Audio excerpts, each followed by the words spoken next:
Sen bir kumar kartıydın, ben de aşkın kumarbazı. Sana göre her şeyimi koydum ortaya. Yitirdim gülüşümü, yitirdim sabahı. 100 defa kaçtım sevginden, 100 defa geri döndüm yine. Hamı dedi unut gitsin, yüreğim gelmedi sözüme. Senin tek sevdiğim olmazdı, keşke seni tanımazdım ben. Bir ömürlük kumar oynadım, uduzan yenemen oldum sen.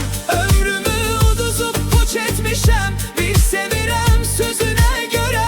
İndi geceler ağlayıram, şekillerine baka baka yine.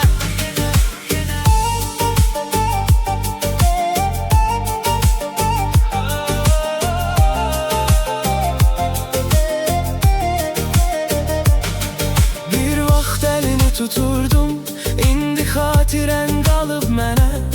Sen özgenin yanında gülürsen, mən danışıb dərdimi gecəyə. Masa üstə boş qədəhlər, divarlarda kölgən gəzir. Səndən sonra bu ürəyim yaşayır, amma nəfəs almır. Sənin tək sevdiğim olmazdı, kaş ki qəlbim aldanmaz.